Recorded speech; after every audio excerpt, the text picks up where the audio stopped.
الحمد للہ وکفا وسلام علی عبادہ الذین اصطفى اما بعد فاعوذ باللہ من الشیطان الرجیم بسم اللہ الرحمن الرحیم ان عدۃ الشہور عند اللہ 12 شہرا فی کتاب اللہ یوم خلق السماوات والارض منها 4 حرم ذلك الدین القیم فلا تظلموا فیہن انفسکم صدق اللہ العظیم وقد صام النبی صلی اللہ علیہ وسلم یوم عاشوراء وامر بالصیام الی آخر الحدیث اللہم صل علی سیدنا محمد وعلی آل سیدنا محمد وبارک وسلم صلی اللہ علی النبی الامی صلی اللہ علی النبی الامی۔ واجب الاحترام بزرگوں، قابل قدر دینی ایمانی بھائیوں اور بہت ہی عزت و احترام کی مستحق دور بیٹھی سن رہی عزیز ترین ماؤں اور بہنوں، جیسا کہ آپ سبھی کے علم میں ہے کہ یہ محرم الحرام کا مہینہ چل رہا ہے، شروع ہو چکا ہے، اور اسلامی سال کا آغاز محرم الحرام کے مہینے سے ہوتا ہے، اور آج محرم الحرام کی 9 تاریخ ہے اور کل 10 تاریخ ہے، اور 10 تاریخ کو یوم عاشوراء کہا جاتا ہے۔ اور اللہ رب العزت نے مختلف زمانوں کو، مختلف دنوں کو، مختلف مہینوں کو دوسرے مہینوں پر فضیلت بخشی ہے۔ اسی طرح اللہ رب العزت نے کل جو آنے والا دن ہے اور یہ جو مہینہ چل رہا ہے،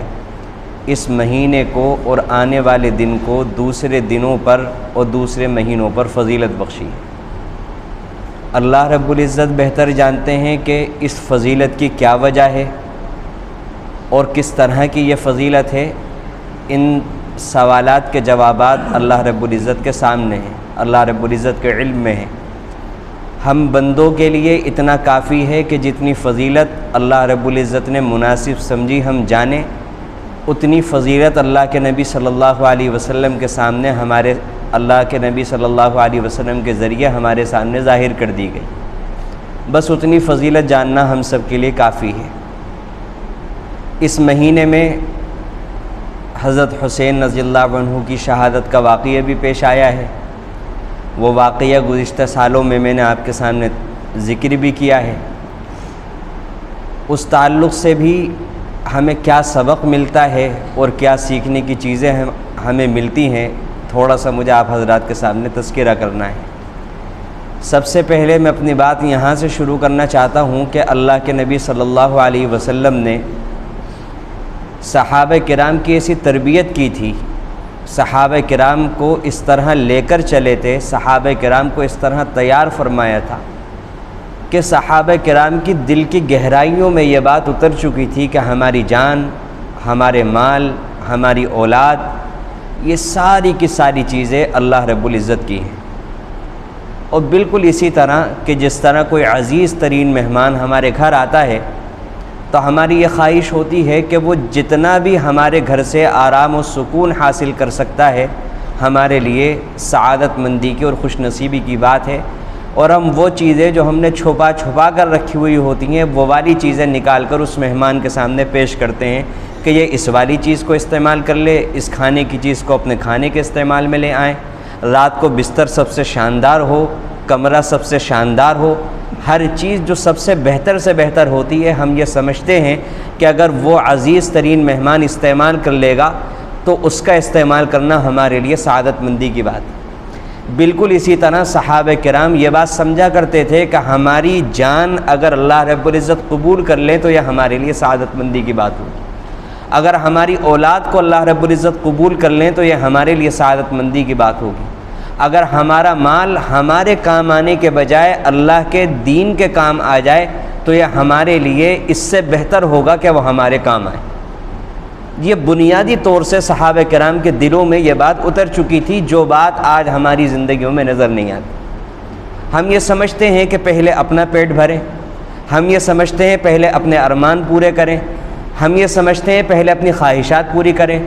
اور دین کا درجہ تو اس کے سب سے آخر میں اگر کوئی چیز آتی ہے تو ہماری نظر میں وہ دین کی ضرورت، دین کے تقاضے، دین کی اہمیت، دین کی محبت، وہ ساری کی ساری چیزیں سب محبتوں کے بعد، سب تقاضوں کے بعد، سب ضرورتوں کے بعد آتی۔ یہی وجہ ہے کہ صحابہ کرام کی نظر میں دین سب سے پہلے تھا، تو اللہ رب العزت نے عزتوں کے اعتبار سے انہیں سب سے پہلے کر دیا تھا، برکتوں کے نازل ہونے کے اعتبار سے سب سے پہلے کر دیا تھا، رحمتوں کے ملنے کے اعتبار سے اللہ نے انہیں سب سے پہلے کر دیا تھا، اللہ کے قرب کے اعتبار سے وہ سب سے پہلے نمبر پر تھے، اور آج دین ہمارے لیے سب سے آخری نمبر ہے، تو برکتوں کے ملنے کے اعتبار سے ہم آخری نمبر پر پہنچ گئے، عزتوں کے اعتبار سے ہم پیچھے ہوتے جا رہے ہیں، رحمتوں کے اعتبار سے ہم پیچھے ہوتے جا رہے ہیں، اللہ کی مدد کے ملنے کے اعتبار سے ہم پیچھے ہوتے جا رہے ہیں۔ تو ضرورت ہے آج اس سبق کو سیکھنے کی اور اس سبق کو اپنی زندگی میں داخل کرنے کی کہ ہمارے لیے سب سے پہلی چیز اگر کوئی ہو تو وہ صرف اور صرف اللہ رب العزت کا حکم ہو، اللہ رب العزت کا دین ہو، قرآن کریم کا حکم ہو، اللہ رب العزت کے دین کی عظمت ہو، اللہ کی عظمت ہو، اللہ کی محبت ہو، اللہ کے نبی صلی اللہ علیہ وسلم کی محبت ہو، ایک ایک سنت ہو۔ سب سے زیادہ اہمیت کے حامل اگر ہماری نظر میں کوئی چیز ہو تو وہ اللہ رب العزت کا دین اور اس کا حکم ہو۔ اس سبق کو ہمیں سیکھنے کی ضرورت ہے اور عملی اعتبار سے اپنی زندگی میں لاگو کرنے کی ضرورت ہے۔ صحابہ کرام کا مزاج اور ان کا ذوق جو اللہ رب العزت نے نبی کریم صلی اللہ علیہ وسلم کی صحبت کی برکت سے بنایا تھا، سچی بات یہ ہے کہ مجھ جیسے اور آپ جیسے، ہم جیسے کمزور ایمان والے تو صحیح معنوں میں ان جذبات کو سمجھ بھی نہیں سکتے۔ ایک واقعہ میں آپ کے سامنے سناتا ہوں، اس سے اندازہ ہوگا کہ صحابہ کرام کے دل میں کیا جذبات ہوتے تھے۔ اللہ تعالیٰ ان جذبات کا ذرہ ہم سب کو نصیب فرمائے۔ اگلے دن جنگ ہے، جنگ سے پہلے دن دو صحابی اکٹھے ہوتے ہیں اور آپس میں بات کرتے ہیں۔ اب دیکھیے کہ ایک ہم لوگ اکٹھا ہوتے ہیں، جب ہمارے دوست اکٹھا ہوتے ہیں ہم کیا بات کرتے ہیں۔ جب ہمارے دوست اکٹھا ہوتے ہیں تو سن کر بڑی تکلیف ہوتی ہے، بڑا دل کڑتا ہے کہ آج ہم جب دوست اکٹھے ہوتے ہیں تو آپس میں جو سلام دعا ہوتی ہے تو اس سلام دعا اور خیریت پوچھنے میں بھی ہماری زبان سے 4-5 گالیاں نکل جاتی ہیں، اور ہمیں یہ لگتا ہے کہ شاید یہ ہماری محبت کی علامت ہے، جو ہم ایک دوسرے کو ماں بہن کی گالیاں دے رہے ہیں، یہ سمجھتے ہیں کہ یہ ہماری محبت کی علامت ہے، جو ہم ایک دوسرے کیا طریقہ بنا دیا ہم نے ملنے کا۔ کہاں ہمیں سلام دیا گیا تھا السلام علیکم ورحمۃ اللہ، تم پر سلامتی ہو، اللہ کی رحمتیں ہوں، اللہ کی برکتیں ہوں۔ کہاں ہمارا ملنے کا طریقہ یہ بن گیا کہ مل ہم رہے ہیں، خوشی کا اظہار ہم کر رہے ہیں اور بیچاری ماں بہنوں کو گالیاں دے رہے ہیں۔ وہ ہماری بہن کو دے رہا ہے، ہم اس کی بہن کو دے رہے ہیں، در حقیقت اپنی ماں بہن کو دے رہے ہیں۔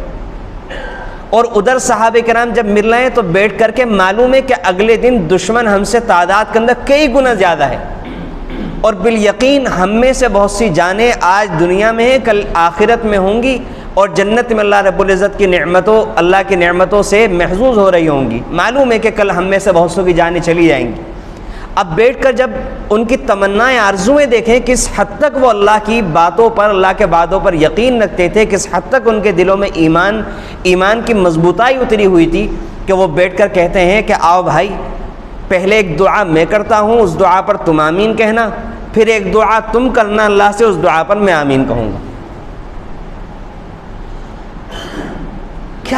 کیا ایمان تھا ان کے دلوں میں، کیا شوق تھے ان کے۔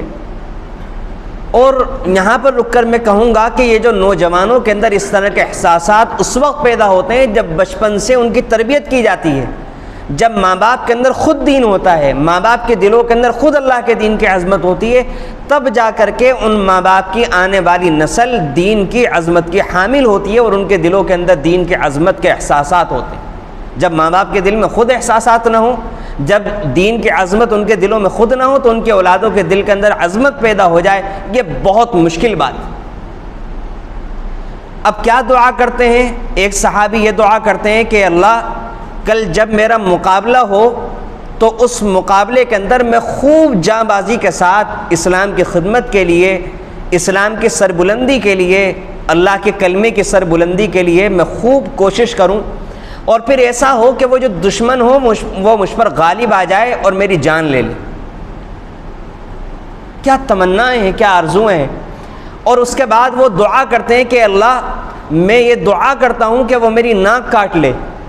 میرا کان کاٹ لے۔ یہ اس وقت جاہلیت کے جو طور طریقے تھے، جب اس میں جنگ ہوتی تھی تو ادھر کے جو جاہلیت کے لوگ تھے وہ اسی طرح پیش آیا کرتے تھے، اور اسلام کی تعلیمات یہ تھی کہ جنگ کے موقع پر عورتوں کو قتل نہیں کیا جائے گا، بچوں کو قتل نہیں کیا جائے گا، بوڑھوں کو قتل نہیں کیا جائے گا، مذہبی آدمی کو قتل نہیں کیا جائے گا۔ اور ادھر سے مسلمانوں کے ساتھ یہ معاملات پیش آتے تھے۔ انہوں نے یہ دعا کی کہ اللہ میرے ہاتھ کاٹ دیے جائیں، میرا کلیجہ چیر دیا جائے، یہ سارے کے سارے کام جو جاہلیت کے زمانے کے لوگ کرتے تھے وہ میرے ساتھ کریں۔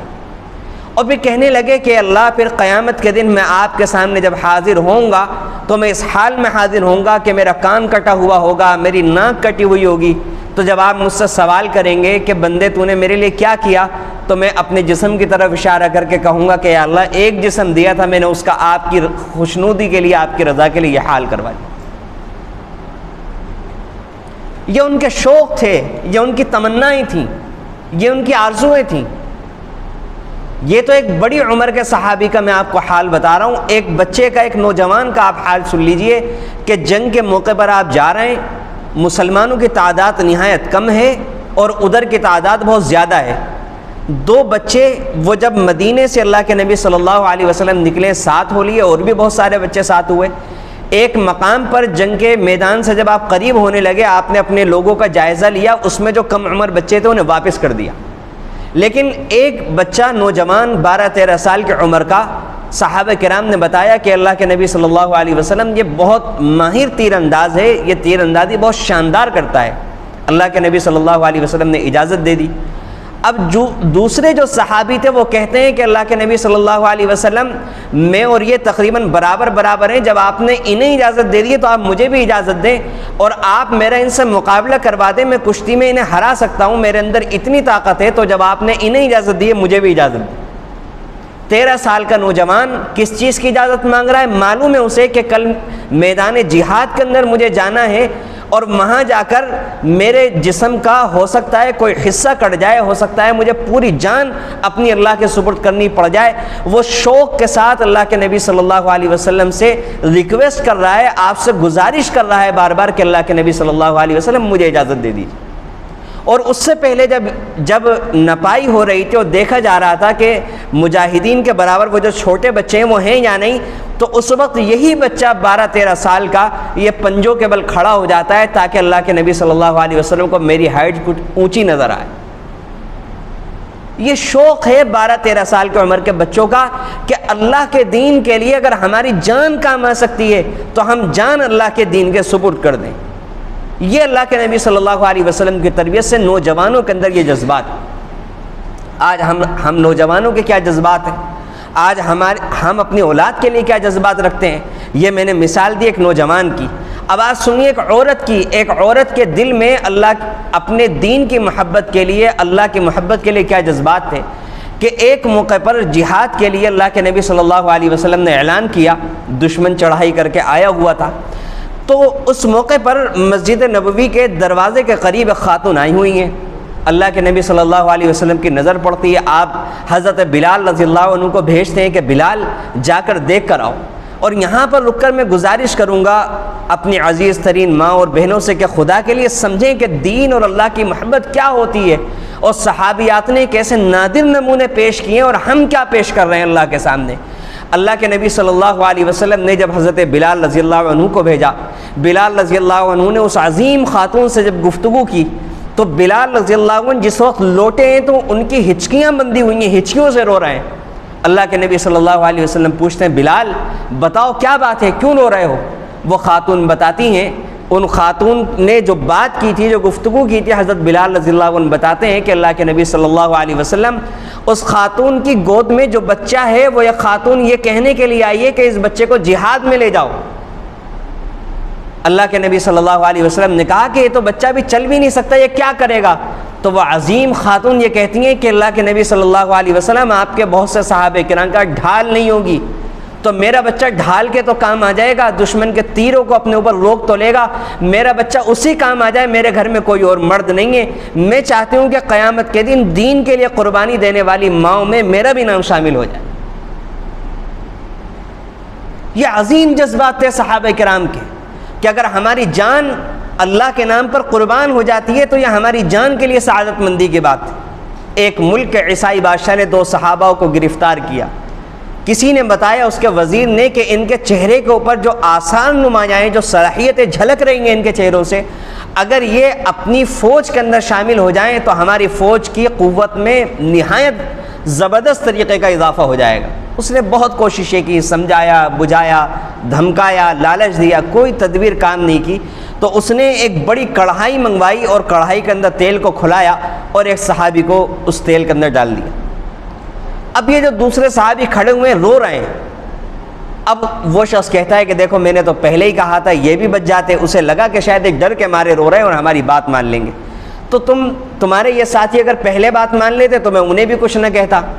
تو وہ صحابی جواب دیتے ہیں کہ تمہیں شاید یہ غلط فہمی ہو رہی ہے کہ میں اس لیے رو رہا ہوں کہ اب میری جان لی جائے گی، مجھے اس کڑھائی کے اندر ڈالا جائے گا۔ تو صحابی نے جواب دیا کہ اپنی غلط فہمی دور کر لو، میں تو اس وجہ سے رو رہا ہوں کہ اللہ نے مجھے صرف ایک جان دی ہے، میں ایک بار جان دوں گا میری جان ختم ہو جائے گی۔ کاش اللہ نے مجھے سینکڑوں جانیں دی ہوتی تو میں سینکڑوں بار اللہ کی رضا کے لیے اپنی جانوں کو قربان کر دیتا۔ یہ میرے عزیزو، یہ صحابہ کرام کے جذبات تھے، یہ صحابیات کے جذبات تھے۔ آج ہمارا کیا معاملہ ہے؟ آج ہم اپنی اولاد کو دین کی تعلیم کس حد تک دلا رہے ہیں؟ آج ہم اپنی اولاد کو مسجدوں کے اندر کس حد تک لا رہے ہیں؟ آج ہم اپنی اولاد کو قرآن کریم کس معیار کا سکھا رہے ہیں یا نہیں سکھا رہے ہیں؟ آج ہم اپنی اولاد کو دین کی عظمت کس حد تک سکھا پا رہے ہیں؟ آج ہم اپنی اولاد کو کس حد تک اللہ کی محبت سکھا رہے ہیں؟ یہ ساری کی ساری باتیں آج اس مہینے کے اندر ہمیں سمجھنے کی ضرورت ہے کہ صحابہ کرام نے اپنے بچوں کو کیا دیا تھا، صحابہ کرام نے اپنے گھر کی عورتوں کو کیا سکھایا تھا، صحابہ کرام کے اپنے جذبات کیا تھے اور آج ہمارے کیا جذبات۔ آج ہمارا نماز کے ساتھ کیا رویہ ہے، آج ہمارا روزے کے ساتھ کیا رویہ ہے، آج ہمارا مساجد کے ساتھ کیا رویہ ہے، آج قرآن کریم کے ساتھ ہمارا کیا رویہ ہے۔ گھنٹوں ہم لوگ موبائل کے ساتھ اپنا وقت گزارتے ہیں، گھنٹوں ہم اپنے موبائل کے اوپر اوقات کو ضائع کرتے ہیں، لیکن ہم قرآن کریم کے اوپر 5 منٹ بھی اپنے لگانے کے لیے تیار نہیں۔ بڑی آسانی کے ساتھ کسی سے بھی اگر قرآن کے موضوع پر بات ہوگی تو وہ بڑی آسانی کے ساتھ کہہ دے گا مجھے پڑھنا نہیں آتا۔ اس سے بڑی شرم کی بات ہے کہ دنیا میں آنے کے بعد قرآن کریم کو پڑھنا نہیں سیکھا۔ دنیا میں آئے کس لیے ہیں ہم؟ کیا دنیا میں کھانے پینے کے لیے آئے ہیں؟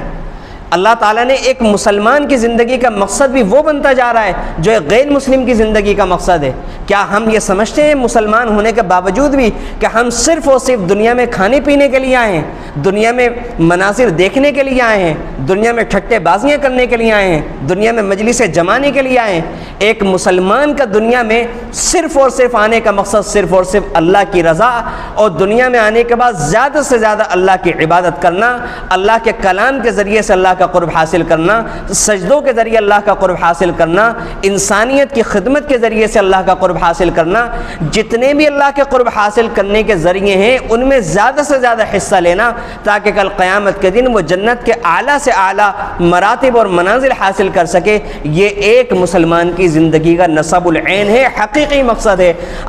ہم اس حقیقی مقصد سے کس حد تک جڑے ہوئے ہیں اور کس حد تک اس حقیقی مقصد سے ہم کٹتے جا رہے ہیں، اس کا ہمیں جائزہ لینے کی ضرورت ہے۔ حضرت حسین رضی اللہ عنہ کا واقعہ ہمیں یاد دلاتا ہے کہ ان عظیم صحابی نے، اللہ کے نبی صلی اللہ علیہ وسلم کے عظیم نواسے نے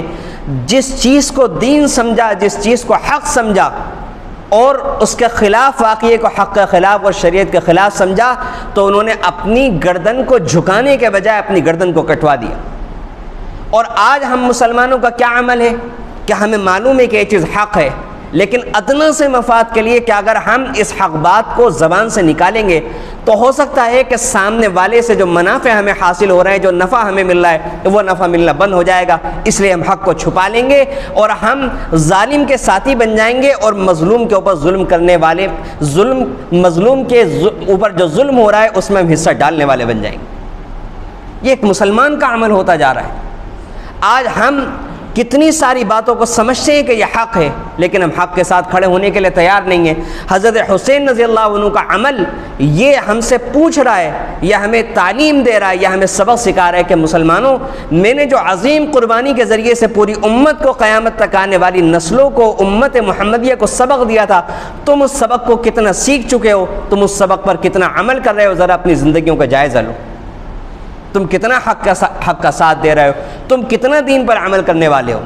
ادنا سے مفاد کے لیے، اپنی نیند پوری کرنے کے لیے ہم نمازوں کو قربان کر دیتے ہیں، اپنے ادنا مفاد کے لیے ہم دوسروں کی عظیم ترین مفادات کا خون کر دیتے ہیں۔ ہمیں ایک ادنا سا فائدہ حاصل ہو جائے، اس کے لیے ہم پڑوسیوں کو دکھ دے دیتے ہیں، اس کے لیے ہم دوسرے کا حق دبا لیتے ہیں، اس کے لیے ہم دوسرے کا گریبان پکڑ لیتے ہیں، اس کے لیے ہم اپنے ادنا مفاد حاصل کرنے کے لیے دوسرے کی عزت کو پامال کر دیتے ہیں، دوسرے کو بے عزت کر دیتے ہیں، دوسرے کو ذلیل کر دیتے ہیں۔ اپنا ادنا مفاد حاصل کرنے کے لیے دوسرے کے گھر کے رازوں کو بازاروں میں سر عام دوسروں کے سامنے ظاہر کرنے سے ہم دریغ نہیں کرتے۔ یہ ہم مسلمانوں کا عمل ہوتا جا رہا ہے۔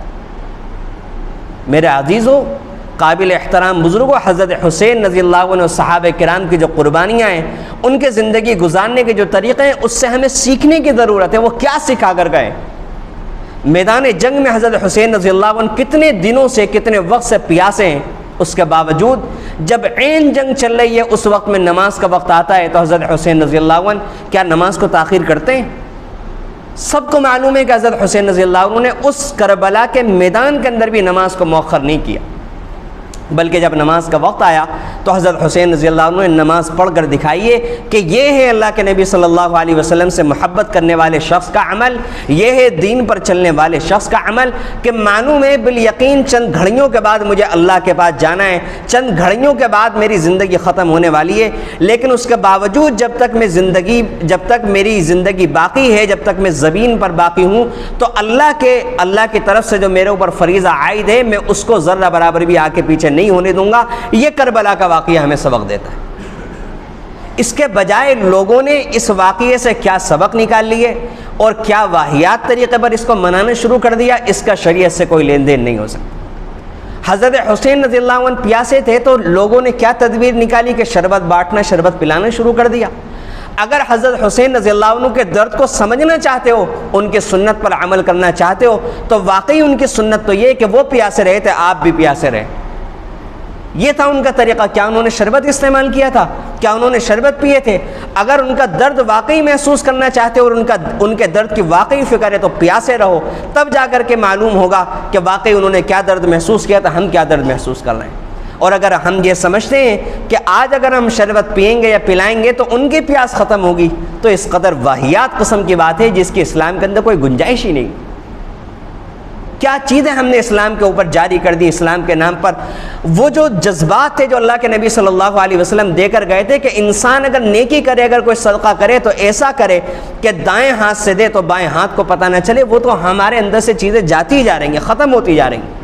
اگر واقعی ہم حضرات حسنین سے، اہل بیت سے، اللہ کے نبی صلی اللہ علیہ وسلم کے خاندان سے محبت رکھتے ہیں اور واقعی ہم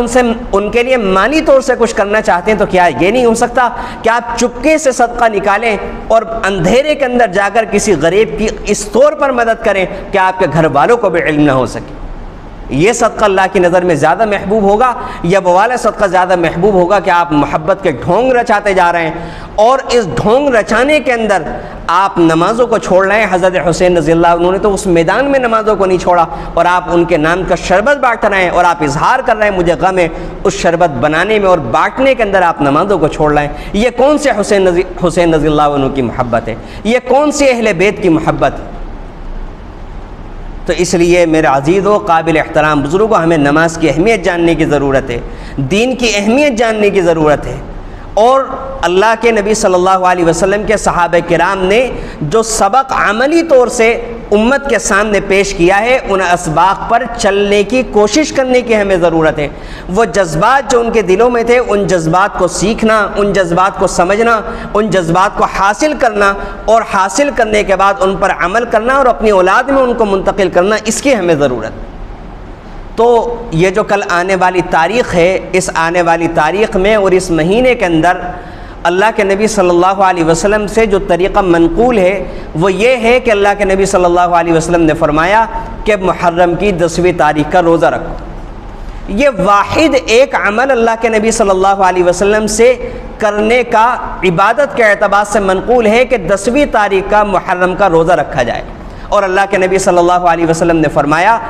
کہ جو شخص 10ویں تاریخ کا روزہ رکھے گا، اللہ کے نبی صلی اللہ علیہ وسلم نے اس کی فضیلت یہ بیان فرمائی ہے کہ اس کے پورے سال کے گناہ اللہ تعالیٰ اپنے فضل و کرم سے معاف فرما دیں۔ یہ جو کل آنے والا دن ہے یہ اس کی فضیلت ہے۔ باقی یہ جو روزہ ہے یہ نہ فرض ہے نہ یہ واجب ہے، یہ مستحب ہے، یعنی کریں گے تو ثواب ہے، اور اگر کوئی شخص نہیں کرے گا تو کوئی گناہ اور کوئی ملامت کسی بھی قسم کی اس کے اوپر نہیں ہوگی۔ باقی اتنی بڑی فضیلت ہے، اتنی بڑی فضیلت حاصل کرنے کے لیے جو لوگ حاصل کر سکتے ہیں تو انہیں ہر ممکن طریقے پر اس کو حاصل کرنا چاہیے۔ باقی اللہ کے نبی صلی اللہ علیہ وسلم نے وفات سے 1 سال پہلے یہ بیان فرمایا تھا کہ اگر میں اگلے سال زندہ رہا تو 10ویں روزے کے ساتھ ایک روزہ اور ملاؤں گا 9ویں تاریخ کا یا 11ویں تاریخ کا، کیونکہ اللہ کے نبی صلی اللہ علیہ وسلم کے علم میں جب یہ بات آئی کہ اس تاریخ کا روزہ یہود بھی رکھتے ہیں تو اللہ کے نبی صلی اللہ علیہ وسلم نے فرمایا کہ تم 9ویں تاریخ اور 11ویں تاریخ کا روزہ بڑھا کر یہود کی مخالفت کرو، اور تمہارا عمل اور ان کا عمل بظاہر دیکھنے میں ایک جیسا نظر نہ آئے، اس لیے اگر میں آئندہ سال زندہ رہا تو 9ویں کا یا 11ویں کا روزہ ملاؤں گا۔ آپ اگلے سال زندہ نہیں رہے، لیکن صحابہ کرام نے معمول بنایا کہ وہ 10ویں تاریخ کے روزے کے ساتھ 9ویں تاریخ کا یا 11ویں تاریخ کا روزہ ملایا کرتے تھے۔ اس لیے یا تو آج کا روزہ ملانا تھا یا پھر کل 10 تاریخ کے بعد 11ویں تاریخ کا روزہ ملایا جائے۔ باقی اگر کوئی شخص نہیں بھی ملاتا، صرف یوم عاشورہ کا روزہ رکھتا ہے، تو یہ نہیں کہا جائے گا کہ اس نے کوئی حرام کام کیا، بلکہ یہ بہتر کے خلاف ہوگا، مکروہ تنزیہی ہوگا۔ اگر کسی وجہ سے کوئی شخص نہ بھی رکھ سکے تو صرف 10ویں تاریخ کا روزہ رکھ لے تو یہ مکروہ ہوگا، خلاف اولا ہوگا، لیکن اسے پھر بھی رکھ لینا چاہیے۔ کوشش تو یہی کرنی چاہیے کہ دونوں دن کا رکھے، لیکن اگر کسی مجبوری کی وجہ سے ایک دن کا نہ رکھے تو پھر بہتر یہی ہے کہ 10ویں تاریخ کے روزے کو ترک نہ کرے، 10ویں تاریخ کا روزہ بھی رکھ لے۔ اور اب یہاں پر ایک سبق ہمیں یہ بھی سیکھنے کی ضرورت ہے کہ اللہ کے نبی صلی اللہ علیہ وسلم نے عبادت کے اندر، روزہ ایک عبادت ہے، اس کے باوجود آپ نے یہ فرمایا کہ عبادت رکھنے کے عمل کے اندر بھی یہود کی، غیر مسلمز کی تم مخالفت کرو، ان کے جیسا اپنے طریقے کو نہ بناؤ۔ اب سوچنے کی بات یہ ہے کہ اللہ کے نبی صلی اللہ علیہ وسلم عبادت کے طریقے میں تو یہ نہیں چاہتے کہ میری امت ان کے جیسا طریقہ اختیار کرے، تو اللہ کے نبی صلی اللہ علیہ وسلم کیا دوسرے طریقوں کے اندر یہ برداشت کر سکتے ہیں، یہ پسند کر سکتے ہیں کہ ہمارے نوجوان اپنے بال دوسروں کے طریقوں کے مطابق کٹوائیں، اپنا لباس اوروں کے طریقوں کے مطابق بنائیں،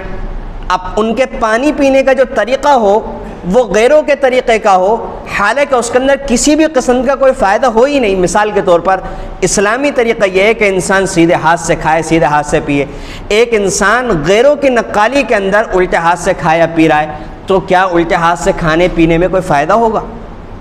ظاہر ہے کہ کسی بھی قسم کا کوئی فائدہ ہو ہی نہیں سکتا، لیکن اس کے باوجود وہ سیدھے ہاتھ کو، سنت طریقے کو چھوڑ کر غیر سنت طریقے کو اختیار کر رہا ہے، غیروں کا طریقہ اختیار کر رہا ہے۔ اللہ کے نبی صلی اللہ علیہ وسلم نے فرمایا کہ اپنے ہر عمل سے اس بات کا ثبوت دو کہ تم ایک کامل مکمل دین کے ماننے والے ہو، اور ہر اعتبار سے اللہ اور اس کے رسول کے وفادار ہو، اس کے فرما بردار ہو۔ اور جس عمل میں جس حد تک انسان سنت طریقے کو چھوڑ کر غیر سنت طریقے کو اختیار کرتا ہے تو وہ اپنے عمل سے ثبوت دیتا ہے کہ دیکھو میں اسلام کے ساتھ اس حد تک وفادار نہیں ہوں، اور اس حد تک میں اللہ کے حکموں کو توڑنے والا ہوں۔ تو میرے عزیز و قابل احترام بزرگوں، یہاں پر ہمیں سمجھنے کی ضرورت ہے کہ ہمارے بچے ہمارے گھروں کے اندر کس حد تک اللہ کے احکامات،